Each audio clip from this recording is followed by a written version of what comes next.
Hello all నేను మీ రచనా శ్రీ వరకు welcome to federal Telangana. So intermediate results వచ్చిన తర్వాత 7 తెలంగాణలో స్టూడెంట్స్ సూసైడ్ చేసుకున్నారు. ఇది 2025లో జరిగిన విషయమే కాదు, 2024, 23లో కూడా ఈ పరీక్షా ఫలితాలు వచ్చిన తర్వాత విద్యార్థులు ఆత్మహత్యలు అయితే చేసుకుంటూ ఉన్నారు. సో ఈ ట్రెండ్ అనేది 2025లో కూడా కంటిన్యూ అవుతుంది. ఇది కొంత ఆలోచించాల్సిన విషయం, అప్రమత్తం అవ్వాల్సిన విషయం. ఎందుకంటే ఇప్పుడు స్కూల్స్ కావచ్చు, ఆన్‌లైన్ ఎడ్యుకేషన్ అన్ని ఫీల్డ్స్‌లో కూడా అవేర్‌నెస్ కలిగించేలాగా స్కూల్ ఎడ్యుకేషన్ నుంచే ఏర్పాట్లన్నీ చేస్తున్నప్పుడు, ఇప్పటికి కూడా స్టూడెంట్స్‌లో ఈ ప్రెషర్, స్ట్రెస్ ఎందుకు బిల్డ్ అవుతుంది? దీనికి ఇంట్లో కౌన్సెలింగ్ ఈ పరిస్థితుల్లో స్టూడెంట్స్‌కి ఇంట్లో, అలాగే ఈ ఎడ్యుకేషనల్ ఇన్‌స్టిట్యూషన్స్‌లో కూడా కౌన్సెలింగ్ ఏర్పాటు చేయాల్సినటువంటి అవసరం ఉందా? ఎందుకు స్టూడెంట్స్ ఇంత స్ట్రెస్ ఫీల్ అవుతున్నారు? ఈ ఫ్యాక్టర్స్ గురించి మనతో మాట్లాడడానికి ఉన్నారు డాక్టర్ కేశవ్ గారు. సైకియాట్రిస్ట్, అలాగే తెలంగాణ ఇంటలెక్చువల్ అసోసియేషన్‌కి చైర్మన్‌గా చేస్తూ ఉన్నారు. అలాగే సోషల్ యాక్టివిస్ట్ కృష్ణకుమారి గారు, అలాగే పొలిటికల్ అనలిస్ట్ అండ్ జర్నలిస్ట్ ప్రసంగ్ గారు. సో ముందు కృష్ణకుమారి గారు మీతో మొదలు పెడదాం. మీరు చెప్పండి. ఎందుకు ముఖ్యంగా ఈ ఇంటర్‌కొచ్చిన ఒక 10థ్ ఇంటర్మీడియేట్‌కొచ్చిన తర్వాత ఒక ఎరోసన్ స్టేజ్‌లో పిల్లలు ఎందుకు ఇట్లా ఆత్మహత్యలు చేసుకుంటారు? ముఖ్యంగా ఈ విద్యా ఒత్తిడి వల్ల. అసలు మన విద్యా విధానం ఏ మాత్రము బాగోలేదండి. అయితే ఈ రోజే బాగలేదా, ఎప్పుడు బాగలేదా అంటే చాలా రోజుల నుంచి బాగలేదు. మనం ఎప్పటి నుంచో నిరసిస్తా ఉన్నాం. ఇది మెకాలే విద్యా విధానం, ఇది వద్దు. మనకి మన ప్రభుత్వాలకి విద్యా విధానం మీద సరి అయిన శ్రద్ధ లేదు. దీనికి తార్కాణం మనము బడ్జెట్ లో మన విద్య కోసము మనము కేటాయింపులు చాలా చాలా తక్కువ చేస్తున్నాం. ఒకప్పుడు బడ్జెట్లు తక్కువ ఉన్న రోజుల్లో విద్యకి ఎక్కువ బడ్జెట్ పెట్టాం. ఇప్పుడు మన బడ్జెట్లు చెప్పుకోవడానికి వాగాడంబరంగా బడ్జెట్లు చెప్పుకుంటున్నాము. జీడిపి పెరిగిపోయింది. అసలు ఇంకేముంది, భారత్ సూపర్ పవర్ అని మనం ఈ రోజు విద్య కోసం ఏమి కేటాయింపులు చేస్తున్నాము అనేది మొదటి ఉద్దేశం, మొదటి సమస్యగా మనం చూడొచ్చు. రెండో సమస్య ఏంటి అంటే విద్య పైన అవగాహన బాగా పెరిగింది తల్లిదండ్రులకి. ఇది వివేకాన్ని ఇచ్చేదా, లేకపోతే ఉపాధిని ఇచ్చేదా, ఏంటి ఇది ఒక కాలక్షేపం చదువా అనే విషయంలో తల్లిదండ్రులకు ఏమాత్రం లేదు. ఒక్కటే వాళ్ళ ఉద్దేశం, మార్కులు రావాలి, మార్కులు రావాలి. ప్రభుత్వ విద్యా విధానంలో ఉంటే గనక ఇలాంటి సమస్యలు రావు. ఇది రాసి పెట్టుకోవచ్చు. ఏ రోజైతే ప్రభుత్వము విద్యా బాధ్యత నుంచి క్రమంగా తప్పుకుంటూ ప్రైవేట్ వాళ్ళకి ఈ పిల్లల్ని బలిచ్చేసిందో, తల్లిదండ్రులకి విధి లేదండి. సిగ్గు లేకుండా ప్రభుత్వాలు చెప్తున్నాయి ఏమని, మా దగ్గర టీచర్ల సమస్య ఉంది, అందుకే మేము కొన్ని స్కూళ్ళని విలీనం చేశాము అని మొన్న లాస్ట్ 2 సంవత్సరాల క్రితం ఆంధ్ర ప్రభుత్వంలో విద్యామంత్రి చెప్తే అసలు వీళ్ళకి సిగ్గుందా అనిపించింది. ఇప్పుడు మా దగ్గర బడ్జెట్ లేదండి, 2-3 నియోజకవర్గాలకు కలిపి ఒకడే ఎమ్మెల్యే ఉంటాడు అంటే వీళ్ళు ఒప్పుకుంటారా? ఒప్పుకోరు. కానీ పిల్లలు మాత్రం బలి చేశారు. ఇక్కడ చూసుకుంటే ఒక రకంగా విద్య పైన ప్రాథమిక విద్య పైన ఏమి శ్రద్ధ ఉంది? ఎందుకు స్కూళ్లను విలీనం చేస్తున్నారు? గత 10 సంవత్సరాల్లో తెలంగాణలో విద్య పైన జరిగినంత విధ్వంసం, దాడి అని చెప్పొచ్చు ఇంకా దేంట్లోనూ లేదు. వాళ్ళ దృష్టి అంతా రియల్ ఎస్టేటు, వాటర్ ప్రాజెక్ట్స్, లేకపోతే ఇంకోటియే కానీ వాళ్ళు ఏ మాత్రము అంటే పబ్ కల్చర్ విపరీతంగా పెరిగిపోయింది. ఇలా రకరకాలు ఈ పబ్ కల్చరు విద్య మీద ఏం ప్రభావం చూపిస్తుంది, ఆత్మహత్యలకు ఏంటి చూపిస్తుంది అంటే, నేను చెప్పదలుచుకుంది ఏంటి అంటే ప్రభుత్వానికి బాధ్యత ఉంటే ఇలా జరిగి ఉండేది కాదు. ఇక ఫైనల్ కి మనము ఈ విద్యార్థుల ఆత్మహత్య దగ్గరకు వస్తే గనక ఈ తల్లిదండ్రులు ఎవరైతే ఉన్నారో ఈ ప్రైవేట్ స్కూళ్ళ యాజమాన్యాలు వేసిన ఉచ్చుల్లో పడి పిల్లల్ని ఎంత పరుగు పందెంలో పడేస్తున్నారు అంటే, వాళ్ళకు ఒక ఆట లేదు, ఒక పాట లేదు, ఒక వినోదం లేదు, ఏమీ లేదు. స్కూల్లో చదివి, కాలేజీలో చదివి ఇంటికి వచ్చిన తర్వాత వాళ్ళకి ఉండే ఒకటి ఏంటి అంటే దొంగతనంగా ఫోన్ చూడడము, దొరతనంగా టీవీ చూడడము, లేదు అనుకుంటే ఫ్రెండ్స్ తోటి ఎంజాయ్ చేయడము, ఇవి మాత్రమే అనుకుంటున్నారు. ఈ తల్లిదండ్రులు కూడా ఏమనుకుంటున్నారంటే వీడికి మార్కులు వస్తున్నాయి కదా, ఇంకేం కావాలి మనకి, మన అబ్బాయికి మార్కులు వస్తున్నాయి అనే చూస్తున్నారు తప్పితే ఎంత ఒత్తిడిలో వాడికి మార్కులు వస్తున్నాయి, పాపకి మార్కులు వస్తున్నాయి అనేది అనుకోవట్లేదండి. ఈరోజు నిన్న మొన్న మనము వార్తల్లో ఒక సింగర్ గురించి మనం చూసాం. దీని అర్థం ఏంటి అంటే పిల్లల్ని మనము మన ఆశలకి ఆకాంక్షలకి అనుగుణంగా పిల్లల్ని తయారు చేయాలి అని అనుకుంటున్నాం. విద్యార్థులు తయారు చేయబడుతున్నారు. అది ప్రధానమైన కారణం. ఈ విషయంలో ప్రభుత్వాలు ఒక చర్నాకోల తీసుకొని ఇటు ప్రైవేట్ విద్యా సంస్థల్ని సంస్కరిస్తే మొదటిగా వాళ్ళు సరి అయితే తల్లిదండ్రులు సరి అవుతారు. వీళ్ళందరూ సరి అయితే పిల్లలు కూడా సరిగా ఉంటారు. ఓకే, థ్యాంక్ యూ కృష్ణకుమార్ గారు. ఎండ్ చేసే ముందు మీరు సింగర్ లేటెస్ట్ గా కాంట్రవర్షియల్ అంతా ప్రస్తావించారు. ఏమన్నా దీనికి రెలవెన్స్ ఉందా? మీరు అదొకటి కన్ఫర్మ్ చేసేయండి. ఖచ్చితంగా అండి. చిన్న పిల్లల్ని మనం వాళ్ళు స్కూల్కి వెళ్ళాల్సిన పిల్లల్ని స్కూల్కి వెళ్ళనివ్వకుండా స్టూడియోల చుట్టూ తిప్పి వాళ్ళకి అసలు పోటీ అంటే ఏంటో తెలియని వయసులో వాళ్ళ మధ్యలో పోటీలు పెడుతున్నామండి. అలాగే ఇప్పుడు ఈ 10th క్లాస్ పిల్లలు ఉన్నారండి. ఇవాళ నిన్న 10th క్లాస్ ఒక పాపకి 600కి 600 మార్కులు వచ్చినాయి. అంటే అమ్మాయి సూపర్ ఇంటెలిజెంట్ కావచ్చు, నేను కాదు అనట్లా. అలాగే 950 మార్కులు వచ్చిన పిల్లలకు కూడా తృప్తి లేదు. తల్లిదండ్రులకి తృప్తి లేదు, పిల్లలకి తృప్తి లేదు. నాకు ఇంగ్లీష్ లో 10 మార్కులు తక్కువ వచ్చినాయి అంటాడు ఓ పిల్లాడు. వాడికి చూస్తే 950 మార్కులు వచ్చినాయి. ఒక 10 మార్కులు తగ్గితే ఏమవుతుంది? వాళ్ళని ఆ విధంగా చేసేశారు. ఇప్పుడు ఈ ప్రవస్థిని కూడా ఓవర్ కాంపిటీషన్ లోకి నెట్టేశారండి. పిల్లల్ని నెట్టేస్తున్నారు. దీనివల్ల వాళ్ళు ఎంత వేదనకు గురవుతున్నారో తెలుసో తెలియకుండా మనము ఒక స్పర్ధ అనేది ఉండాలి, పోటీ అనేది ఉండాలి, కాదని అనట్లేదు. కానీ ఆ పోటీ ఆరోగ్యకరంగా ఉండాలి. ఇప్పుడు ఈ పరీక్ష పాస్ అవ్వకపోతే మన జీవితం అంతమైపోద్ది అని అనుకోని లాగా మనం పిల్లల్ని పెంచాలి. వీళ్ళు ఏంటంటే తల్లిదండ్రులు వాళ్ళ పరువుతో సంబంధంగా చూస్తున్నారు పిల్లల చదువులు. అందుకని ఒక వయసు వచ్చే వరకు అసలు ఏ పోటీ ఉండకుండా స్వేచ్ఛగా వాళ్ళని అడవిలో మొక్కలు పెరిగినట్టు పెరగనివ్వాలండి. మనం చేయాల్సింది ఏంటి? వాళ్ళకి కొంచెం తెలివితేటలు, కొంచెం మంచి ఆహారము, కొంచెం బుద్ధి వికాసానికి వచ్చేటట్లుగా వాళ్ళని పెంచాల్సిందే తప్పితే నీకు ఇన్ని మార్కులు రావాలి, నువ్వు ఇంత చిన్నప్పుడే వీడిని స్కూల్లో చేర్చేటప్పుడే వీడు ఐఐటి అవ్వాలి, లేదు డాక్టర్ అవ్వాలి, లేకపోతే ఇంకొకటి అవ్వాలి అని మన ఆశలను వాళ్ళ మీద వేసి రుద్దడం వల్లనే ఇవాళ పిల్లలు ఈ విధంగా హతాశలు అయిపోయి వాళ్ళు కొంతమంది పిల్లలేమో ఏ గంజాయికో దేనికో అలవాటు పడుతున్నారు. కొంతమంది పిల్లలేమో ఇలా సూసైడ్లు చేసుకుంటున్నారు. చదువులో వెనకబడిన ఒక పిల్లాడు క్లాస్ రూమ్ లో ఉన్నాడు అంటే ఎందుకు వెనకబడ్డాడు అనేది ఆలోచించాల్సిన బాధ్యత ఆ టీచర్కు ఉంది. ఇవాళ ఆ బాధ్యత టీచర్లు తీసుకోవట్లేదు. ఓకే, ఈ డిస్కషన్ మళ్ళీ కంటిన్యూ చేద్దాం సెకండ్ క్వశ్చన్ లో. కేశవ్ గారు, ఒక సైకియాట్రిస్ట్ గా ఈ విద్యార్థుల సూసైడ్స్ ని మీరు ఎలా చూస్తారు? అక్కడ ఉన్న పెద్దలందరికీ నమస్కారము. కృష్ణకుమారి మేడం గారు కొన్ని మంచి విషయాలు చెప్పారండి. వాస్తవంగా ప్రధానంగా చెప్పుకోవాలంటే భారతదేశంలో గతంలో ఉన్న విద్యా వ్యవస్థకు ఇప్పుడున్న విద్యా వ్యవస్థ పోల్చుకున్నట్టయితే గతంలో ఉన్నటువంటి విద్యా వ్యవస్థ ఒక వ్యక్తికి విజ్ఞానాన్ని ఇచ్చింది, బతుకును నేర్పింది.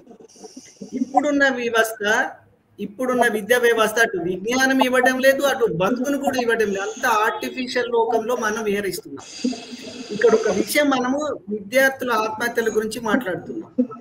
ప్రపంచవ్యాప్తంగా జరుగుతున్న ఆత్మహత్యలలో మొత్తం ఆత్మహత్యలు చూసుకున్నట్టయితే భారతదేశము ఆత్మహత్యల కేంద్రంగా రోజు రోజుకు పేరుగాల్చబోతుంది. అంటే సూసైడల్ క్యాపిటల్ అయిపోయింది ఇండియా. అందులో ముఖ్యంగా చూసుకున్నట్టయితే మన భారతదేశంలో ఇంచుమించు 180,000 మంది పైగా ఆత్మహత్య పాలిట గురవుతున్నారు. మన విద్యార్థుల విషయానికి వస్తే ఇంచుమించు 12,000 మందికి తక్కువ కాకుండా విద్యార్థులు ప్రతి ఏటా చనిపోతున్నారు ఆత్మహత్యల ద్వారా. అంటే ఒక రైతులతో పోల్చినప్పుడు కూడా విద్యార్థుల ఆత్మహత్యలు అనేది చాలా ఎక్కువగా ఉంటున్నాయి. రైతుల ఆత్మహత్యలకు ఇచ్చిన ప్రిఫరెన్స్ విద్యార్థులకు ఇవ్వటం లేదు. నేటి విద్యార్థులు ఈ బాలలే భావి భారత పౌరులైనప్పుడు వీళ్ళపై మేడం గారు కూడా చెప్పారు, విద్యను విధ్వంసం చేస్తున్నారు. చనిపోతున్న విద్యార్థులలో 80% from the private institutions. Government లో నాకు తెలిసినంత వరకు పెద్దగా ఆత్మహత్యలు అనేటివి లేవు. ఇప్పుడున్న విద్యా వ్యవస్థ లోపల వాళ్ళ విధానం ఎక్కడుందన్నది, మెదస్కు పరీక్ష పెట్టట్లేదు. వాళ్ళ బట్టికి అంటే వాడు బయాడ్ చేసేసి ఏదో ఒకటి చెప్పేస్తే అయిపోతుంది. సో ఈ మార్కుల వెంబడి పడి కార్పొరేట్ ప్రైవేట్ కాలేజీల వ్యామోహం పడి ఒక కాలేజీ వాళ్ళనే మనం బదనం చేయకూడదు. అందులో మన తల్లిదండ్రులకు కూడా ఖచ్చితంగా బాధ్యత ఉంది. ఎందుకంటే కమర్షియలైజేషన్ తర్వాత, గ్లోబలైజేషన్ తర్వాత ప్రపంచవ్యాప్తంగా మార్పులు వస్తున్నాయి. ఆ మార్పులలో మనం ఎక్కువగా ఓవర్ రియాక్ట్ కావడం జరిగింది. ముఖ్యంగా సౌత్ ఇండియా లోపల ఆత్మహత్యలు ఎక్కువగా ఉన్నాయి.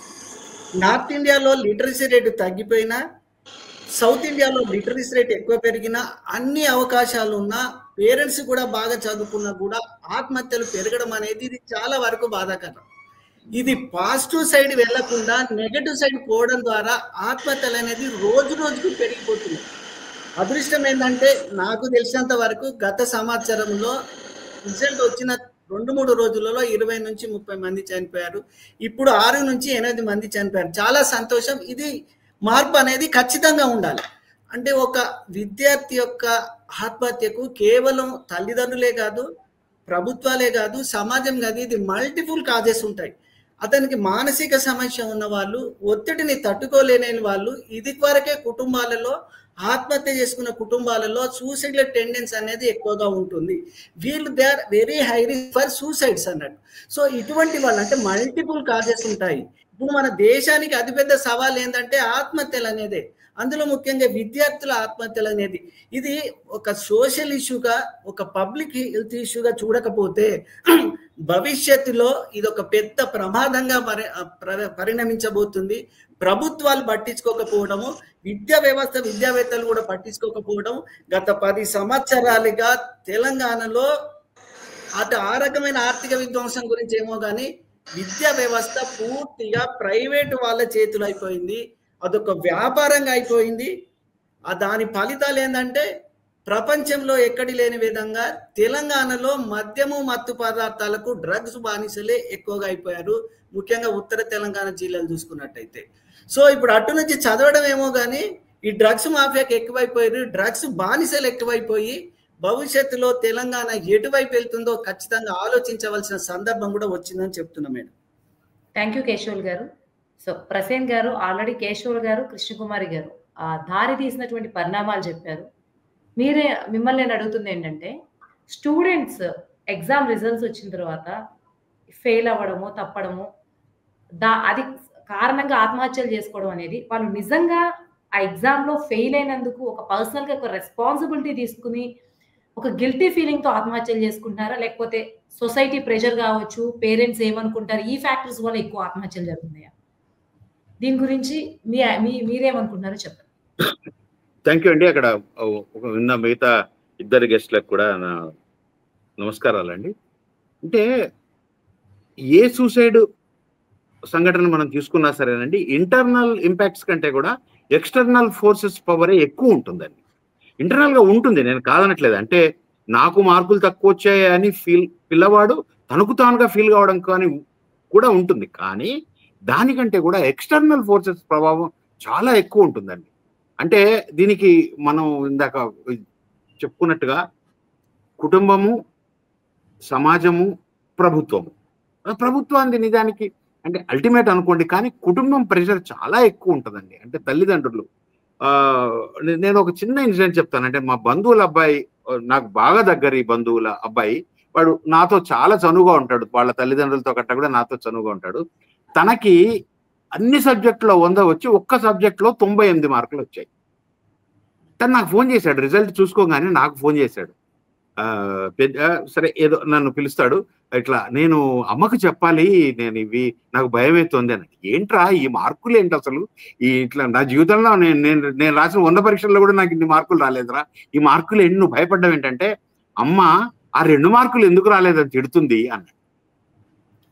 అంటే ఆలోచించండి, అన్ని సబ్జెక్టులలో 100% కొట్టి ఒక్క సబ్జెక్ట్లో 98 వస్తే 2 రాకపోతే వాడి మీద ఉన్న ప్రెషర్ ఎక్కడి నుంచి వచ్చినట్టు? ఆ 2 మార్కుల ప్రెషర్ కుటుంబం నుంచి వచ్చినట్టు. తల్లి ఆ 2 మార్కులు ఎందుకు రాలేదు అని తిడుతుందంటే భయం వాడికి. ఆ భయం ఎక్కడి నుంచి వచ్చింది? కుటుంబం నుంచి వచ్చింది. ఆ కుటుంబం మీద ఉన్న ప్రెషర్ ఎక్కడి నుంచి వచ్చింది? సమాజం నుంచి వచ్చింది. ఖచ్చితంగా కంపారిజన్ ఉంటుంది. నాతో కొలీగు పిల్లలందరికి కూడా 100కు 150 వచ్చాయి, మా వాడికి 100కు 100 వచ్చాయి అనేది నాకు ఒక గిల్ట్. నేను ఈ ప్రెషర్ తీసుకెళ్ళి నా పిల్లలతో ఇటువంటి ఆలోచన విధానం కుటుంబంలో ఉన్నంత కాలం పిల్లల మీద ఆ ప్రెషర్ ఉంటుందండి.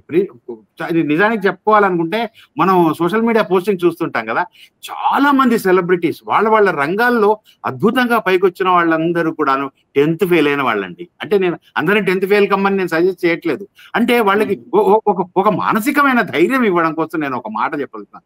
సచిన్ టెండూల్కర్, అక్షయ్ కుమార్, సరే అమితాబ్ బచ్చన్ లేటర్ గా చేశాడు, అక్షయ్ కుమార్ కావచ్చు, జోర్డాన్, రొనాల్డో అండి. రొనాల్డోని ప్రపంచం అంతా ప్రేమిస్తుంది. రొనాల్డో ఏం చదువుకున్నాడు? జోర్డాన్ ఏం చదువుకున్నాడు? జోర్డాన్ని ప్రపంచం అంతా ప్రేమిస్తుంది. పిచ్చి జోర్డాన్ అంటే, రొనాల్డో అంటే పిచ్చి. ఏం చదువుకున్నాడు? అంటే నువ్వు ఒక లక్ష్యం పెట్టుకొని నువ్వు ఒక దాన్ని సాధించదలుచుకున్నప్పుడు నీకు చదువు ముఖ్యం కాదు. ఇక్కడ ఇవాళ సచిన్ టెండూల్కర్ అంతర్జాతీయ వేదికల మీద ఇంగ్లీష్ మాట్లాడతాడు. అక్కినేని నాగేశ్వరరావు చూసాం మనం. అక్కినేని నాగేశ్వరరావు ఏమీ చదువుకోలేదు. అక్కినేని నాగేశ్వరరావు కవిత్వం రాశాడు, అద్భుతమైన తెలుగు రాశాడు, ఇంగ్లీష్లో మాట్లాడాడు. వీళ్ళందరూ చదువుకున్న వాళ్ళు కాదు. అంటే అకాడమిక్ నాలెడ్జ్ వేరు, ప్రపంచ జ్ఞానం వేరు అండి. ఈ రెండింటిని మనం బ్యాలెన్స్ చేయాలి. అలా అని అకాడమిక్ జ్ఞానం ఉండకూడదు అని నేను అనకూడదు కూడా. అకాడమిక్ జ్ఞానం కూడా చాలా అవసరం. రెండింటిని బ్యాలెన్స్ చేసుకోవాలి. ఎవరిని కూడా నేను ఎవరికి చెప్పినా సరే, ఏ కౌన్సిలింగో లేకపోతే మామూలు మాటల్లో చెప్పేటప్పుడు, నానా 65% వస్తే చాలు, చాలా ఎక్కువ. నేను ఇంటర్మీడియట్లో డిగ్రీలో నేను సెకండ్ క్లాస్ స్టూడెంట్ అండి. డిగ్రీలో కూడా నేను సెకండ్ క్లాస్ స్టూడెంట్. నేను ఎంతో కొంత ఏదో సాధించాను. నేను కవిత్వం రాస్తాను, ఇంగ్లీష్ మాట్లాడగలుగుతాను, ఇంగ్లీష్ రాస్తాను, కేంద్ర సాహిత్య అకాడమీకి సభ్యుని అయ్యాను, జర్నలిస్ట్ అయ్యాను. ఇవన్నీ అచీవ్మెంట్ కేవలం నాకు చదువు అంటే కాలేజీలో స్కూల్లో నేర్పిన దానివల్ల రాలేదు. పిల్లలు ఇది గ్రహించాలి, ముఖ్యంగా తల్లిదండ్రులు గ్రహించాలి. దీనికి గనక పిల్లల్ని అంటే ఇంకొక మాట కూడా నేను చెప్తుంటే ఏంటంటే, బతకడానికంటే చావడానికి ఎక్కువ ధైర్యం కావాలి. చనిపోయే వాళ్ళందరూ కూడా చాలా ధైర్యవంతులు అని చెప్తుంటాను. చచ్చిపోయే ధైర్యం నీకున్నప్పుడు వెధవ బతుకు, దీన్ని బతకడం పెద్ద కష్టం కాదు, బతికేసే అని చెప్తాను. ఇది పొయిటిక్ గా చెప్పడం, ఏదో వాళ్ళని రెచ్చగొట్టడం కోసం చెప్పడం కాదు, నిజం చెప్తున్నాను. చావడం చిన్న విషయం కాదండి. చావడానికి చాలా ధైర్యం కావాలి. ఏదో బతికేయచ్చండి. పొద్దునే లేస్తాం, ఉద్యోగం చేస్తాం, సాయంత్రం జీతం తీసుకుంటాం, ఇంటికి వచ్చి అన్నం తింటాం, పడుకుంటాం. ఏముంది బతకడానికి? అది కాదు కదా. చావడానికే నీకు ధైర్యం ఉన్నప్పుడు నువ్వు ఎందుకు బతకలేవు? నువ్వు బతుకొని నేను పిల్లలకు చెప్పుకొని, అమ్మ తిడుతుంది, అమ్మని కన్విన్స్ చేయి, నాన్న తిడతాడు, నాన్నని కన్విన్స్ చేయి. ఈ సమాజం అంటే ఈ చుట్టుపక్కల ఉండే వాళ్ళ ప్రభావం కూడా మన మీద చాలా ఉంటుందండి. పిల్లలందరూ చూసావా, పక్కింటి వాళ్ళ అబ్బాయికి ఇన్ని మార్కులు వచ్చాయి, దీన్ని కూడా మనం అవాయిడ్ చేయాలి. ప్రతి పిల్లవాడిలో ఏదో ఒక హిడెన్ టాలెంట్ ఉంటుందండి. ఆ టాలెంట్ చాలు, ఆ టాలెంట్ ని మనం బయటకు తీసుకొద్దాం. నాకు ఈ విషయంలో 3 Idiots సినిమా చాలా ఇష్టం అండి. పక్కా కమర్షియల్ సినిమా 3 Idiots. కానీ ఆ సినిమాలో ఏం చెప్పాడంటే, పిల్లల్ని వాళ్ళు ఏం చదవాలనుకుంటున్నారో అది చదవనియండి, వాళ్ళ మీద ఒత్తిడి పెట్టకండి అని చెప్పాడు ఆ సినిమా. అద్భుతమైన కమర్షియల్ సినిమా అది. మనం చేయాల్సిన పని అందులో మాధవానికి కెమెరామెన్ కావాలని ఉంటుంది, వైల్డ్ లైఫ్ కెమెరామెన్ కావాలని ఉంటుంది. కానీ తండ్రి ఖచ్చితంగా నువ్వు ఇంజనీర్ కావాలని బలవంత పెడతాడు. వాడు ఎంత నలిగిపోతాడు. వాడు చివరికి వాడు వైల్డ్ లైఫ్ కెమెరామెన్ కావడమే అక్కడ అల్టిమేట్ పొయిటిక్ జస్టిస్. అది కానివ్వాలి. మనం అలా కాకుండా, వాడేమో వైల్డ్ లైఫ్ కెమెరామెన్ కావాలనుకుంటాడు, నువ్వేమో ఇంజనీర్ చేయాలనుకుంటావు. వాడు బిల్డింగ్లు కడతాడు, అవి వంతెనలు కడతాడు, అవి కూలిపోతాయి. ఏం సాధించి పెట్టినట్టు మనం వాళ్ళని ఇలా చేయడం ద్వారా దేశానికో లేకపోతే ప్రపంచానికో మనం ఏమి ఇచ్చినట్టు? ఇది ముఖ్యంగా తల్లిదండ్రుల్లో బేసిక్ రావాలండి. ఇకపోతే విద్యా విధానానికి సంబంధించి కూడానండి. అంటే సమాజం ఒత్తిడి, కుటుంబం ఒత్తిడి పోతే విద్యా విధానం అస్సలు మనది సరైనది కాదండి. ఈ ప్రైవేట్ వాళ్ళకు మనం ఇథియోపియా గురించి చెప్పుకుంటుంటాం. ఆకలి, డొక్కలు, ఖాళీ కడుపులు అని ఇథియోపియా గురించి చెప్తాం. అంటే ఇథియోపియాలో సిస్టమ్ అండి, నిజంగా చెప్తున్నాను నేను. అంటే మీ పిల్లవాడు స్కూలుకు పోయే రోజు నుంచి అతను ఏం చదవాలనుకుంటున్నాడో అది చదివేంత వరకు కూడా మొత్తం ప్రభుత్వమే చదివిస్తుంది. మనకు తెలిసిన ఇథియోపియా వేరండి. మనకు తెలిసిన ఇథియోపియా ఆకలి, కడుపు మండి, డొక్కలన్నీ ఇట్లా అలా కాదు. అక్కడ మీ పిల్లవాడితో మీకేం సంబంధం లేదు. వాడు ఏం చదవాలనుకుంటున్నాడు, ఏం చదువుతున్నాడు, వాడికి ఏం ఖర్చు అవుతుంది అనేది అంతా కూడా ప్రభుత్వమే చూసుకుంటుంది. వాడి చదువంతా అయిపోయినాక, వాడు ఎంత చదువుతానంటే అంత చదివించినాక, వాడి చదువంతా అయిపోయినాక వాడికి ఉద్యోగం వచ్చేంత వరకు కూడా కూడా ప్రభుత్వమే పోషిస్తుంది. వాడిని పోషించాక వాడికి ఉద్యోగం వచ్చాక వాడికి ఏ కంపెనీ అయితే ఉద్యోగం ఇస్తుందో ఆ కంపెనీ వాడికి ఇచ్చే శాలరీలో 35% శాలరీని ఎక్స్చెక్కర్కి ఆ కంపెనీ ఇచ్చేస్తుంది. నీకు 1000 రూపాయల జీతం కనుక ఆ కంపెనీ ఇస్తున్నట్టే అందులో 350 రూపాయలని ఆ కంపెనీ నీ జీతంలోంచి ప్రభుత్వ ఖజానాలోకి మళ్ళీ ఇస్తుంది ఆ company. That is a system. ఇక్కడ ఎవ్రీథింగ్ వాడే చూసుకుంటాడు, ప్రభుత్వమే చూసుకుంటుంది, వాడే చదువుకుంటాడు, ప్రభుత్వమే చదివిస్తుంది. అంటే ఇందులో కూడా లోపాలు ఉండొచ్చు, నేను కాదనట్లేదు, కానీ we have to find out a solution. మనం అంటే పిల్లలకి ఒక ధైర్యం ఇవ్వాలి, నువ్వు చదవకపోయినా కూడా ఏం కాదు నానా అని, నువ్వు ఖచ్చితంగా నువ్వు చదవాల్సిందే, ఖచ్చితంగా నీకు 100కు 100 రావాల్సిందే అనే ఒత్తిడి పెట్టకుండా ఏమీ కాదు, నీ జీవితం ఉంది ముందు నువ్వు సాధించగలవు. ఈ సంవత్సరం కాకపోతే వచ్చే సంవత్సరం నీకు ఎక్కువ మార్కులు వస్తాయి. మార్కులు రాకున్నా కూడా నీలో ఫలానా టాలెంట్ ఉంది. You can be a best cricket player, you can be a best singer, you can be a best writer. చాలా ఆప్షన్స్ ఉన్నాయండి జీవితంలో. మనం ఎదగడానికి, బతకడానికి, బాగా బతకడానికి చాలా అవకాశాలు కూడా ఇచ్చింది మనకి లోకం. కేవలం అందరి ఇంజనీరింగ్ లేనా అండి? అసలు నేను డిగ్రీ చదివే రోజుల్లో ఒక ఇంజనీర్ అంటే మేము ఇలా ఆరాధనగా చూసేవాళ్ళం. ఇవాళ ప్రతి వాళ్ళు 700 రూపాయలకి, 1000 రూపాయలకి, 1500 రూపాయలకి ఇంజనీర్లు పనిచేసుకుంటున్నారు. ఏమైందండి? ఏం సాధించాం మనం? ఏం సాధించాం మనం? ఏమి ఇంజనీర్లను ఇంతమందిని ప్రొడ్యూస్ చేసి మనం చేసింది ఏంటి? కానీ మనం వీళ్ళందరికీ మనం ఒక మానసికమైన స్థైర్యం ఇవ్వాలి. మనందరం బయట నుంచి సరే వాళ్ళ కౌన్సిలింగ్లు ఇవన్నీ కూడా కాదండి, కుటుంబంలో వాళ్ళకి అండదండలు ఉండాలి, వాళ్ళని ఇవ్వాలి, వాటిని మనం కంట్రోల్ చేయాల్సి వస్తుంది. పిల్లలు మీరు ఏం కాదు, నేను చెప్తున్నాను కదా, నిజం చెప్తున్నాను, చావడానికే ఎక్కువ ధైర్యం కావాలి. వెధవ బతుకును లాగిచ్చి పడేయండి అంతే, మీరు చావాల్సిన అవసరమే లేదు. మీకు ఏం కాదు, కొంపలే మునగలేదు. నిజంగా నిన్న చనిపోయిన ఆ 11 మందిని చూసుకుంటేనండి ఎవరికి తక్కువ రాలేదండి. ఏం మార్కులు ఏం రాలేదు. ఫెయిల్ అయిన సంగతి పక్కన పెట్టేయండి, మంచి మార్కులు వచ్చిన వాళ్ళు చచ్చిపోయారు. అది కాదు, అది తప్పు. పిల్లలు ధైర్యంగా ఉండండి. మీరు మీదే భవిష్యత్తు, దేశం మీకోసమే ఉంది. మీరే ప్లీజ్. థ్యాంక్ యూ ప్రసన్న గారు. కృష్ణకుమారి గారు మీరు చెప్పండి. ఓకే, విద్య మీద అభిరుచి లేకపోవడం ఒక విషయం, అప్పుడు వేరే ఫీల్డ్స్ ఎంచుకోవచ్చు. సార్ చెప్పిన 10th ఫెయిల్ అయినా ఏది చేసినా అది సెకండరీ, వాళ్ళు ఏదైనా అవ్వచ్చు. కానీ విద్య మీద ఆసక్తి ఉండి మరీ ఒత్తిడి తట్టుకోలేనప్పుడు, అంటే ఎప్పుడు ప్రతిభావంతులు ఉంటూ ఉంటారు, వాళ్ళు ఎక్కువ స్కోర్ చేస్తారు, అది వేరే విషయం. సో ఇద్దరికి ఈక్వల్ ఇంపార్టెన్స్ ఉండేలాగా మీరు అన్నారు ఇందాక, మన విద్యా విధానం బాగాలేదని. ఈ 2-3 కేటగిరీస్ ఆఫ్ స్టూడెంట్స్ వాళ్ళ ఇంటెలిజెన్స్ లెవెల్ ప్రకారం ఈక్వల్ ఇంపార్టెన్స్ ఉండేలా, ఒత్తిడి లేకుండా ఉండేలా మన విద్యా విధానం ఎలా ఉంటే బాగుంటుందని అనుకుంటున్నారు? ఎలాంటి మార్పులు రావాలనుకుంటున్నారు? ఐక్యూకే చాలా ఇంపార్టెన్స్ ఇస్తున్నామండి. వీడు ఇంటెలిజెంటా కావునా కాదా అని చూస్తున్నాం. కానీ మనం ఐక్యూ కన్నా ఈక్యూకి ఎక్కువ ఇంపార్టెన్స్ ఇచ్చామనుకోండి, ఎమోషనల్ కోషెంట్ కనుక మనం ఇంపార్టెన్స్ ఇస్తే, ఇప్పుడు మనకున్న తెలివితేటల్ని ఎలా వాడుకోవాలి అనేది తెలియాలి. తెలివి ఉండడం ఎప్పుడు గొప్ప కాదండి. ఎవరైనా తెలివేమన్న వాళ్ళు అంటే ఏం పెద్ద ఉపయోగం ఏం లేదు. చాలా మందికి తెలివి ఉంటది.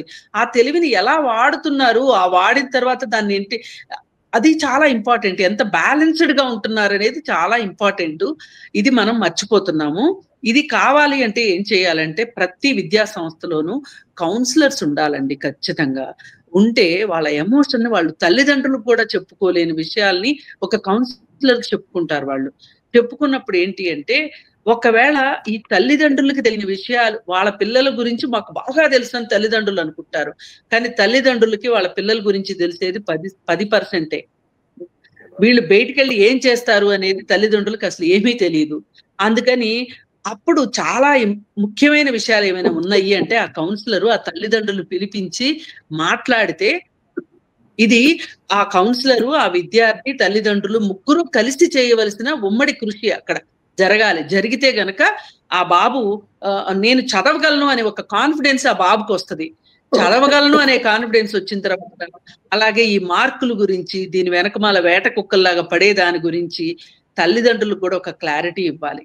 అలాగే ఇందాక ప్రసేన్ గారు చెప్పినట్లు విద్య, వైద్యము ప్రభుత్వం గనక బాధ్యత తీసుకుంటే చాలా మంది తల్లిదండ్రులు ఊపిరి పీల్చుకుంటారు.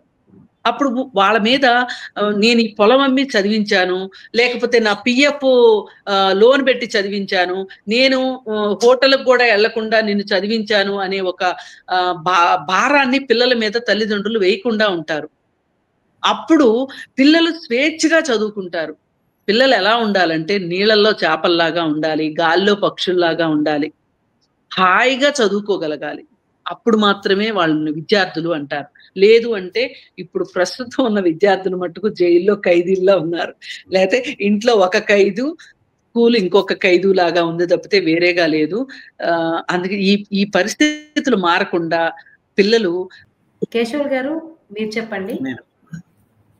సో మేడం అంటే ఇప్పుడు ప్రశాంత్ సార్ ఒక మంచి ప్రశ్న వేశాడు మేడం. అంటే నేను ఒక క్వశ్చన్ అడుగుతాను, అదైనా మీరు అడిగిన యాడెడ్ పాయింట్స్ కూడా మీరు చెప్పండి. దీనికి సింపుల్ సొల్యూషన్ గా ప్రశాంత్ గారు చెప్పిన దాని నుంచి నేను డిడక్ట్ చేస్తున్నాను. సింపుల్ సొల్యూషన్ గా స్టూడెంట్స్ కి కౌన్సిలింగ్ చేయడం ఓ మంచి పద్ధతి అని చెప్పి వదిలేయచ్చు. ఓకే, స్టూడెంట్స్ మోటివేట్ అవుతారు, అంతా అవుతుంది. ప్రశాంత్ గారు చెప్పినట్టు ఇంట్లో ప్రెజర్, ఆ పేరెంట్స్ ని కూడా కౌన్సిల్ చేసిన ప్రయోజనం ఏమైనా ఉంటుందా? ఎందుకంటే already developed mind set, reason mind set ఉన్న తర్వాత, వాళ్ళు ఆల్రెడీ పిల్లల్ని చదివించేటప్పుడే ఏం చేయించాలో ఫిక్స్ అయిపోయిన తర్వాత, అసలు కౌన్సిలింగ్ అనేది ఇప్పుడున్న పరిస్థితుల్లో దీనికి నిజమైన సొల్యూషన్ గా ఉంటుంది అనుకుంటున్నారా మీరు? చాలా మంచి క్వశ్చన్ వేశారు మేడం. సార్ డౌట్ కూడా క్లారిటీగా బాగుంది.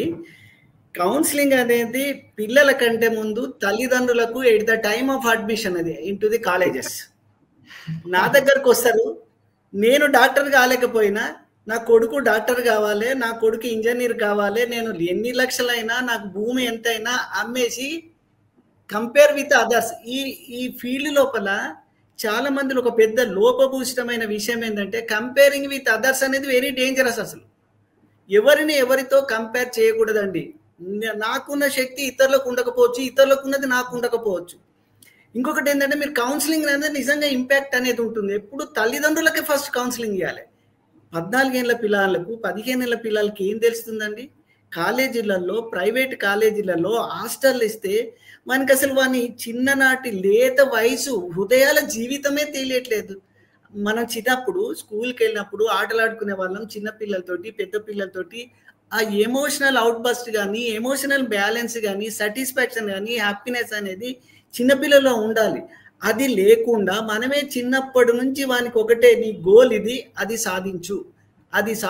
ఎమోషనల్ బ్లాక్మెయిలింగ్ ఒక నథింగ్ బట్ అని చెప్పలేను కానీ అంత వాడు పేరెంట్స్ అనేది వీళ్ళను నేను కాలేదు నువ్వు కావాలి, ఒక సోషల్ స్టేటస్గా అయిపోయింది, ఒక సోషల్ అదేమంటారు, ఒక సింబల్ అయిపోయింది వీళ్ళకు.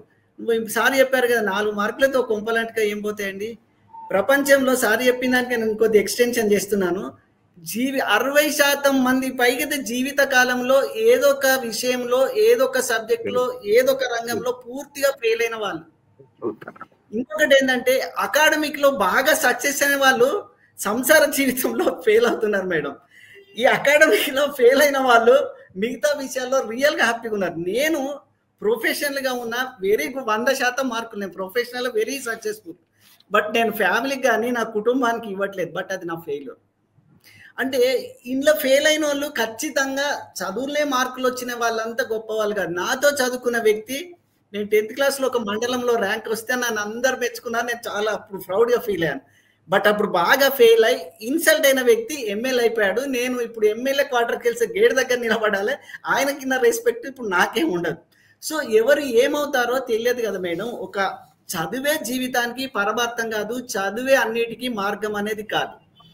కౌన్సిలింగ్ అనేది ఖచ్చితంగా వాళ్ళు వచ్చినప్పుడు పిల్లానికి ఏం కోరుకుంటున్నారు, మీరేం కోరుకుంటున్నారు, మీ ఎబిలిటీస్ ఏంది, పిల్లాని ఎబిలిటీస్ ఏంది. ఎందుకంటే వాని ఐక్యూ తెలియకుండా ఎవరిని పడితే వాడిని డాక్టర్ కావడం అనేది అసాధ్యం మేడం. ఇప్పుడు నా కొడుకు డాక్టర్ కాలేదు, మనకి అంత ఎబిలిటీస్ లేదని నేనే అనుకున్నాను, ఇష్టమైంది. నా కూతురు డాక్టర్ అయింది, ఆమెకి ఇష్టం, సైకాట్రీ కావాలి, నేను వద్దాను కూడా.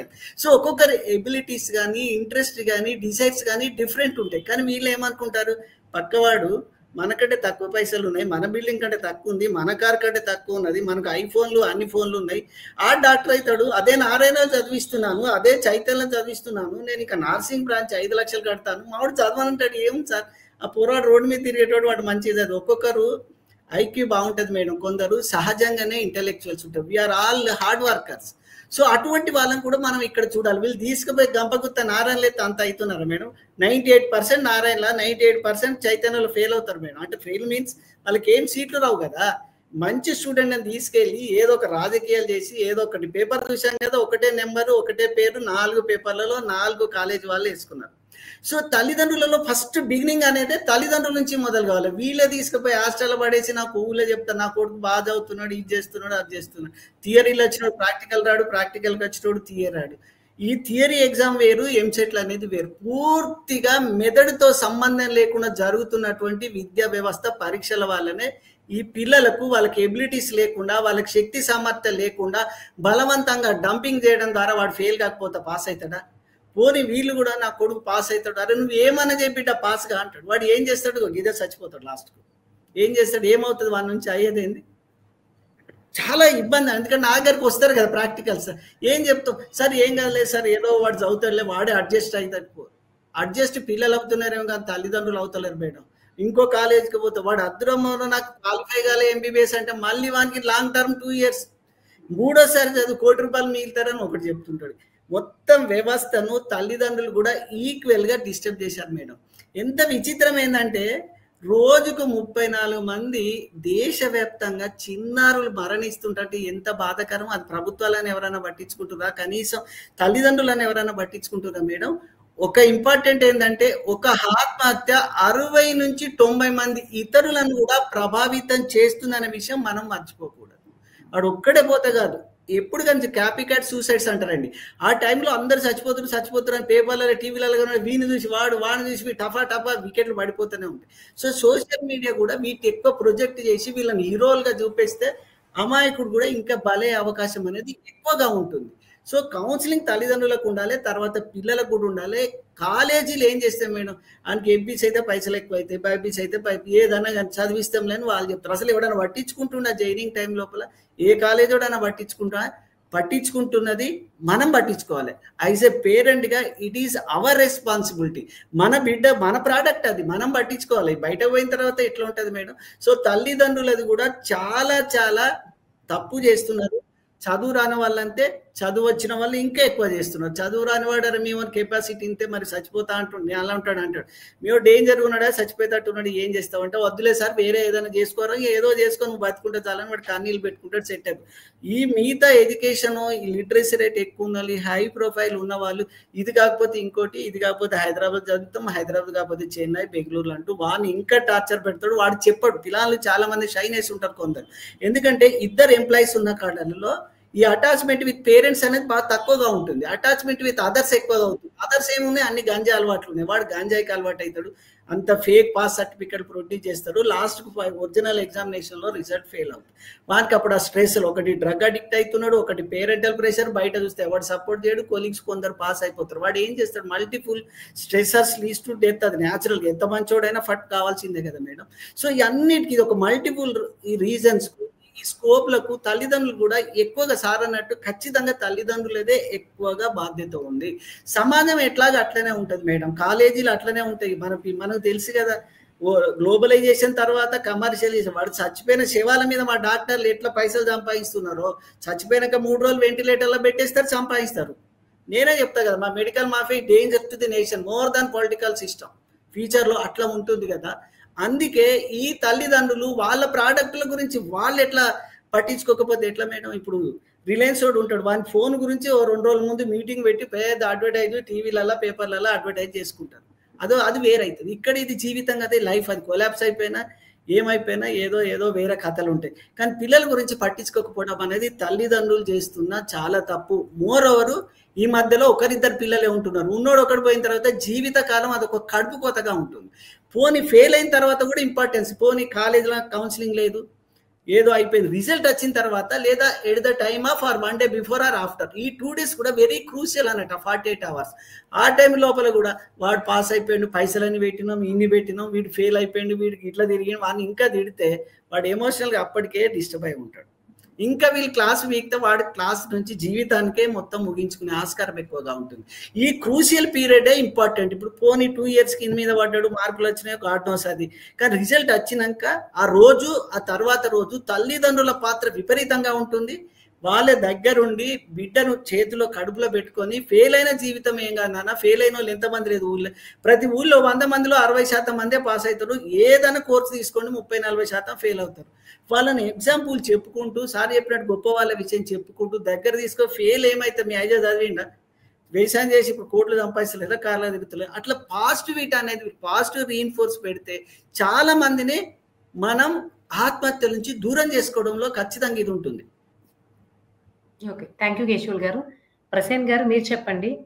పిల్లల్ని పక్కన పెడదాం, ఈ కైండ్ ఆఫ్ ప్రెషర్ ఫీల్ చేసినటువంటి పేరెంట్స్, అలాగే ఎక్స్టర్నల్ సొసైటీని పక్కన పెడదాం. పేరెంట్స్ వరకు ముఖ్యంగా ఈ చదువు విషయంలో, ర్యాంకుల విషయంలో ఇది లేకపోతే జీవితమే లేదు అన్నట్టు పిల్లల మీద ప్రెషర్ చేసిన పేరెంట్స్ మైండ్ సెట్ లో మార్పు తీసుకురావాలన్నా లేకపోతే రావాలన్నా ఎటువంటి మెజర్స్ అవసరం, అసలు అలా జరిగే అవకాశం ఏమన్నా ఉందనుకుంటున్నారు మీరు? తప్పకుండా ఉంటుందండి. అంటే ఇటువంటి పాజిటివ్ అంశాలని మనం ప్రోపగాండా చేయడం, ప్రచారం చేయడం వల్ల చాలా ఖచ్చితమైన మంచి ప్రయోజనాలు ఉంటాయి. అంటే ప్రతి తల్లి తండ్రి ఒక ధనవంతుడైన కొడుకును, ఒక గొప్ప కొడుకును నేను దేశానికి ఇస్తున్నాను అని కాకుండా, ఒక మంచి మనిషిని నేను దేశానికి ఇస్తున్నాను అని అనుకోగలిగిన రోజు, దేశంలో అందరూ పిల్లలు మంచివాళ్ళు అయిన రోజు, సరే అందరూ అన్న దగ్గర 70% కావచ్చు, 80% అందరూ మంచివాళ్ళు అయిన దగ్గర సమాజం ఖచ్చితంగా బాగుంటుందండి. అంటే ప్రధానమైన అంశం ఏంటంటే తల్లిదండ్రులు పిల్లలని ఎక్కువ పట్టించుకోవడం అనేది ఇప్పుడు ఇక్కడ సమస్య అవుతుంది. దానికి అంటే ఆ విద్యా వ్యవస్థని సరైన అవగాహన చేసుకొని ఇంప్లిమెంట్ చేయకపోవడం అనేది ప్రభుత్వం వైఫల్యం. అది దానికి ప్రభుత్వం అంటే ఈ తల్లిదండ్రుల ఈ ప్రెషరు, తల్లిదండ్రుల ఆలోచన విధానం వెనుక ప్రభుత్వం కారణం కూడా ఖచ్చితంగా ఉంటది. అంటే మనం ఈ ప్రైవేట్ కాలేజీలను చూస్తున్నాం కదా, వాళ్ళు స్టూడెంట్స్ ని అంటే ఇంటర్మీడియట్ కోసం 10th లో ఎవడైతే ఎక్కువ మార్కులు సంపాదించారో వాడిని క్యాచ్ చేయడం, వాడిని ఎట్లా క్యాచ్ చేయాలా అని అప్పుడే మనం వలలేసి మనుషులు పంపించి చేసుకొని వస్తాం. ఒకటి దాంట్లో మళ్ళీ పోటీ, ఆ కాలేజ్ కంటే నేను ఎక్కువ ఇస్తాను అంటే అదనంగా ఫీజు కాకుండా, హాస్టల్ ఫెసిలిటీ కాకుండా, ఇంకా ఎదురు డబ్బులు ఇచ్చి తీసుకోవడం అనే ఒక సిస్టమ్ ఉంది. ఒకటి చెప్పనండి, ప్రైవేట్ కాలేజీల్లో తెలుగు లెక్చరర్ని 2 నెలలే పెట్టుకుంటారు తెలుసా. సంవత్సరంలో 12 నెలల్లో మీకు 9 నెలలు కాలేజీ ఉంటది అని మనం అనుకుంటే, అందులో 2 నెలలు మాత్రమే తెలుగు లెక్చరర్ని పెట్టి ఆ 2 నెలల్లో సంవత్సరపు కరిక్యులంని ఫినిష్ చేస్తారండి. ఆ తెలుగు లెక్చరర్కి ఇచ్చే జీతం 2 నెలల జీతమే. అంటే తెలుగు భాషని కానీ, అంటే యాటిట్యూడ్ ఆఫ్ ది కాలేజెస్ ఎలా ఉండే చెప్పడం కోసం నేను చెప్తున్నాను. 2 నెలలు చాలు నీకు, 2 నెలలు నీకు తెలుగు కరిక్యులం పూర్తి చేయడానికి 2 నెలలు చాలు. పిల్లలు కూడా 2 నెలలు నేర్చుకొని మిగతా సబ్జెక్టుల మీద, అంటే మిగతా సబ్జెక్టులు అంటే ఏవి, ఎంబీబీఎస్కి పనికొచ్చేవో, ఎంఈసీకి బైపీసీకి పనికొచ్చేవో వాటి మీద కాన్సన్ట్రేట్ చేయమని చెప్పడం కోసం. తెలుగు అంటే పైకేమో మనం వేదికలు ఎక్కేమో తెలుగును పరిరక్షించుకుందాం, తెలుగు సంస్కృతిని కాపాడుకుందాం అని మనం ప్రసంగాలు ఇస్తాం, మనం కొటేషన్లు చెప్తాం. ఈ రెండింటికి మధ్య ఎంత కాంట్రాస్ట్ అంటే, ఇటువంటి ధోరణిని అవలంబిస్తున్న ప్రైవేట్ పాఠశాలలని ప్రభుత్వాలు ఏం చేస్తున్నాయి? ప్రభుత్వాలు ఇటు మీద నిఘా పెడుతున్నాయా? లేదు, పెట్టవు. మనం పైగా ఇంకోటి కూడా చూస్తున్నాం కదా, అసలు ర్యాంకులు కొట్టేసిన వాళ్ళని కొనుక్కోవడం అండి. ఎన్ని న్యూస్ ఐటమ్స్ బయట పెట్టలేదు, ఎక్కడైతే అడ్వర్టైజ్మెంట్స్ ఇస్తారో ఆ వాటిల్లో అన్ని కాలేజీలు ఇచ్చిన అడ్వర్టైజ్మెంట్లో నెంబర్ 1 వాడు ఒక్కడే. ఎలా సాధ్యం అండి? 1000కి 999 సాధించిన వాడు ఒక్కడే అన్ని కళాశాలల అడ్వర్టైజ్మెంట్లలో ఫస్ట్ గా ఉంటాడు వాడు. హౌ ఇట్ ఈస్ పాసిబుల్ అంటే ఇదంతా మాఫియా కాకపోతే ఏమిటి? దీన్ని మనం అంటే ప్రభుత్వాలు ఒక గట్టి నిఘా పెట్టాలండి. దాని మీద ఒక బలమైన వ్యవస్థ పనిచేయాలి. అంత సింపుల్ గా కాదు. తల్లిదండ్రుల మీద కూడా ప్రభుత్వాలు ప్రెషర్ పెట్టాల్సి ఉంటుంది. పిల్లల్ని ఇలా ఒత్తిడి చేయకండి అని చెప్పాల్సి ఉంటుంది. పిల్లలకి ప్రభుత్వాల దగ్గర ఉండి కూడా కౌన్సిల్ ఇప్పించవచ్చు అధికారికంగా. అంటే ఇప్పుడు కలెక్టర్లు జోక్యం చేసుకొని మీకు ప్రతి జిల్లాలో కౌన్సిల్ పెట్టించవచ్చు అండి. 10th పరీక్షలకు ముందు పెట్టండి, 10th రిజల్ట్ రావడానికి ముందు పెట్టండి కౌన్సిలింగ్. పిల్లలకి ముందే ఒక ధైర్యం పోనీ రా బాబు, పోనీ ఏం కాదు నీకు అని అధికారులే చేయొచ్చు, ప్రభుత్వాలే చేయొచ్చు. ఆ చిత్తశుద్ధి ఉండాలండి మనకి. పిల్లలు చచ్చిపోయాక లెక్కలు చెప్పుకోవడం కాదు, చచ్చిపోయాక కన్నీళ్లు కార్చడం కాదు ఇక్కడ. దానివల్ల ప్రయోజనం ఏమీ లేదు. చేయొచ్చు ఖచ్చితంగా. మీరు అడిగినట్టుగా మనం సాధించదలుచుకుంటే ఈ విషయంలో సాధించలేనిది ఏమీ లేదండి. వాళ్ళకి జీవితం పట్ల ఒక ప్రేమని పెంచడము, ఇదే జీవితం కాదు అని చెప్పడము, ఓడిపోయినా కూడా ఏం కాదు. అంటే గెలవడం కాదు నేర్పాల్సింది, ఓటమిని తట్టుకోవడం నేర్పాలి పిల్లలకి. అది ప్రధానం. గెలవడం ఏముందండి, గెలిచేయచ్చు, ఇవాళ కాబట్టి రేపు గెలుస్తాం. అదే చెప్తారు కదా, గెలిచినోడి కంటే ఓడిపోయినోడికే అవకాశాలు ఎక్కువ ఉంటాయి. ఎందుకంటే వాడు గెలవడానికి ఇంకో అవకాశం ఉంటుంది వాడికి, గెలిచినోడికి ఇంకేం లేదు అవకాశం, అల్టిమేట్ వాడు క్లోజ్. కనుక మనం చేయాల్సిందల్లా గెలవడం గురించిన పాఠం కాదు చెప్పాల్సింది, ఓటమిని తట్టుకునే ధైర్యం మనం ఇవ్వాలి వాడికి, ఓటమిని తట్టుకునే పాఠం నేర్పాలి మనం వాడికి. నువ్వు ఎంత ఓటమిని నువ్వు ఎదుర్కో, నువ్వు ఇంకా ముందుకు పోతూనే ఉండని చెప్పాలి. అది చెప్పగలిగిన పనిని తల్లిదండ్రులు ఎక్కువ చేయగలరు, ప్రభుత్వాలు కూడా ఎక్కువ చేయగలరు. సమాజం అంటారా, సమాజం ఎప్పుడు, ఇందాక సార్ చెప్పారు, సమాజం ఎప్పుడు అట్లానే ఉంటుందండి. ఆ కంపారిటివ్ అంటే ఆ పోలిక పెట్టుకోవడం అనేది ఖచ్చితంగా, ఆ పక్క అబ్బాయి చూడు, ఆ అబ్బాయి చూడు, వాళ్ళ అబ్బాయి చూడు, ఆ స్కూల్లో ఆ కుర్రాడు చూడు, ఇది ఎప్పటికీ ఉంటది. తట్టుకునే వాళ్ళు తట్టుకుంటారు, దాని సమాజం కాదు. ఇక్కడ కుటుంబము ప్రభుత్వాలు కనుక కొంచెం బ్యాలెన్స్డ్ గా ఉంటే మీరు అడిగిన ప్రశ్నకి సమాధానం దొరుకుతుంది. రచన ఖచ్చితంగా చేయొచ్చు. మనం ఈ మరణాలని ఆపడం అనేది ఒకటే కాదు, వాళ్ళకి అందరికీ ధైర్యం ఇవ్వడం. చాలా మంది అదేదో సినిమాలో ఉంది కదా, అంటే బాగా చదువుకున్న వాళ్ళందరూ టీచర్లు అయ్యారు, ఫెయిల్ అయిన వాళ్ళందరూ స్కూళ్ళు పెట్టి కోటీశ్వర్లు అయ్యారని. అది మనకు తెలిసిన వాస్తవం, అది ఇట్స్ ఫ్యాక్ట్. అది ఆ విషయం వాళ్ళకి చెప్పాలి మనం. అంటే అలా అయిపోయి నువ్వు ఫెయిల్ అయిపోయి స్కూల్ పెట్టుకోరా అని చెప్పమని నేను చెప్పను. ఒక ధైర్యం ఇవ్వడం, వాడు ఇంకేదన్నా కావచ్చు, ఆ ధైర్యం ఇవ్వడం అనే పని కుటుంబం చేయాలి, ప్రభుత్వాలు చేయాలి. అది చేస్తే ఖచ్చితంగా పాజిటివ్ రిజల్ట్స్ ఉంటాయి. రచన, థ్యాంక్ యూ ప్రసన్న గారు. సో ఓవరాల్ గా చర్చ ముగింపుకి వచ్చేసాము, ఇంకా కన్క్లూడ్ చేసేయండి. కేశవ్ గారు మీరు కన్క్లూడ్ చేయండి ఫస్ట్. మేడము, జీవితంలో పరీక్షల్లో ఫెయిల్ అనేది ఒక సింపుల్ ఒక అడుగు మాత్రమే. పరీక్షల్లో ఫెయిల్ అయితే జీవితమే ఫెయిల్ అయినట్టు కాదు, అసలైన జీవితం ముందుంది, దాని కొరకు ఎదురు చూడడం తప్ప ఏదో నిరాశ నిస్పృహకు గురైపోయి క్షణకాలంలో ఒక శాశ్వతమైన, అంటే తాత్కాలికమైన బాధకు శాశ్వతమైన నిర్ణయం అనేది చావు, అది తీసుకోవడం మాత్రం మహాపాపము. భవిష్యత్ అనేది ముందుంది. జీవితంలో ఎన్ని కష్టాలు ఎక్కువ వస్తే అంత గొప్ప వాళ్ళైనట్టు చరిత్ర కూడా చెప్తుంది. ఇది ఒక చిన్న అడుగుకు వెనకబడిపోతే జీవితంలో వెనకబడ్డట్టే కాదు, ఇంకా అడుగులు చాలా ఉన్నాయి. జీవితంలో ఇది ఒక్క అడుగు మాత్రమే కదా. ఈ ఒక్క అడుగే ఆత్మహత్య చేసుకుంటే, ఈ ప్రపంచంలో సమస్యలు అందరికీ ఉన్నాయి. సమస్యలు ఉన్నవాడు ప్రతివాడు ఆత్మహత్య చేసుకుంటే నాకు 100 సమస్యలు, నేను 100 సార్లు చచ్చిపోవాలి. ఈగలు దోమలకు కూడా సమస్యలు ఉన్నాయి, మనం కూడా వాటిని చంపేస్తున్నాం, పశువులను కూడా చంపేస్తున్నాం. మరి అవేం చచ్చిపోతలేవు. మనుషులకు తెలివి ఉంది. ఈ జ్ఞానం అనేది కేవలము ఇంటెలెక్చువాలిటీ, ఇంటెలిజెన్స్ అనేది ఓన్లీ మనకే ఉంది కదా ఇంతగానము. మనమే ఎందుకు ఇట్లా చచ్చిపోవాలి? అవేవి చచ్చిపోవట్లేదు. విచిత్రం ఏంటంటే పశువులైనా ఇంకేమైనా చనిపోవట్లేదు, వాళ్ళకు కూడా చాలా సమస్యలు ఉన్నాయి. పురుగులు దాడులు చేస్తే ఎన్నో, అన్నిటిని కాపాడుకోవడానికి పోరాటం అనే విధానం ఈ యుద్ధం లోపల, ఈ కాంపిటేటివ్ వరల్డ్ లోపల తప్పదు కదా మేడం. కాంపిటీషన్ అనేది తప్పదు. దానికే భయపడి వెనుకాడు వేసి ఆత్మహత్య చేసుకుంటే అది ఒక క్షణకాలం మాత్రమే నీకు ఇబ్బంది అనిపిస్తుందేమో కానీ శాశ్వతంగా అటు తల్లిదండ్రులను, ఇటు సమాజాన్ని, అందరినీ ఒక్కసారి చూడండి. ఆత్మహత్య చేసుకున్న కుటుంబాలను చూడండి, వాళ్ళ తల్లిదండ్రుల జీవితాలు ఎలా ఉన్నాయి, ఎంత బాధపడుతున్నారు. ఆ కడుపుకోతది చేదు అనేది ఎంత ఘోరంగా ఉంటుందో చూసిన వాళ్ళకు, విన్న వాళ్ళకు బాగా తెలుస్తుంది మేడం. అందుకే జీవితంలో ఒక్క అడుగు వెనకేసినామంటే ఇంకో 2 అడుగులు ముందేస్తాం. ఫెయిల్ అయితే జీవితం ఫెయిల్ అయినట్టు కాదు, భవిష్యత్తు ఉంది. ఫెయిల్ అయిన వాళ్ళే నిజంగా 60% మంది పైకి వస్తారా, అలా డౌట్ ఏం లేదని ఖచ్చితంగా చెప్పగలుగుతున్నా. థ్యాంక్ యూ కేశవ్ గారు. ప్రసన్న గారు మీరు కన్క్లూడ్ చేయండి.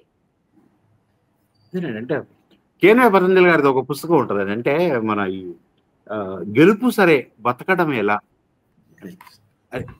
చాలా మంచి ప్రశ్న అండి అది. గెలిచిన వాళ్ళందరూ బాగా బతకరు, ఓడిపోయిన వాళ్ళందరూ చెడ్డగా బతకరు. ఈ జీవిత సత్యాన్ని గనక ప్రతి పిల్లవాడు, ప్రతి తల్లిదండ్రి తెలుసుకోగలిగితే, గెలుపు ఓటములు వేరు, జీవితం వేరండి, బతకడం వేరు. లోకంలో మనం బతకడానికి ఈ గెలుపు ఓటములతో పని లేదు. ఓడిపోతూ కూడా చాలా హాయిగా బతకొచ్చు, గెలుస్తూ కూడా చాలా చండాలంగా బతకొచ్చు, అందులో ఇదేమీ లేదు.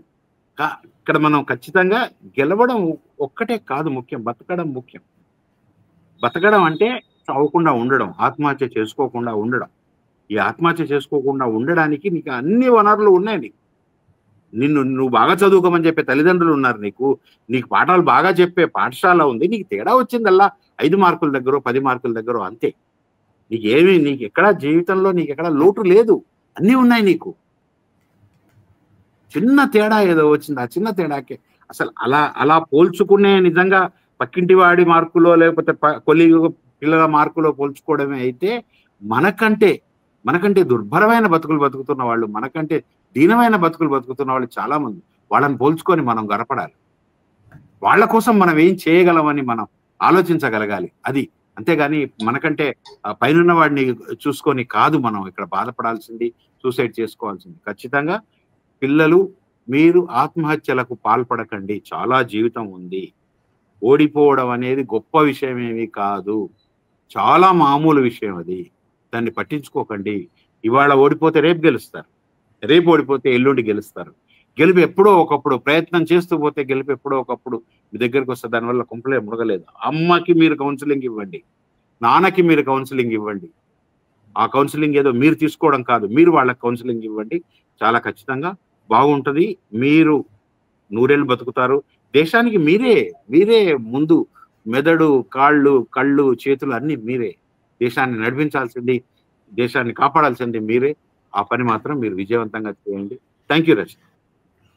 థ్యాంక్ యూ ప్రసేన్ గారు, కేశవ్ గారు. ఇంతటితో చర్చను ముగిద్దాం. మొత్తం మీద ఈ ఎక్స్టర్నల్ ఫ్యాక్టర్స్ తో విద్యార్థులు ఈ ఫైట్ చేసే క్రమంలో కొంత పేరెంట్స్ మైండ్ సెట్ అన్నదే ఎక్కువ మేజర్ కారణంగా కనపడింది డిస్కషన్ మొత్తంలో. కొంత పేరెంట్స్ మారాల్సిన అవసరం అయితే కనపడుతుంది పిల్లల కన్నా కూడా. ఎందుకంటే పిల్లల్లో ఆత్మహత్యలు చేసుకునే వాళ్ళు మెజారిటీ తాము ఫెయిల్ అయ్యామని గిల్టింగ్ ఫీలింగ్ కన్నా ఎక్స్టర్నల్ ఫ్యాక్టర్స్ కే, ఎక్స్టర్నల్ ఫోర్సెస్ కే ప్రసేన్ గారు చెప్పినట్టు భయపడి ఆత్మహత్యలు చేసుకుంటున్నారు.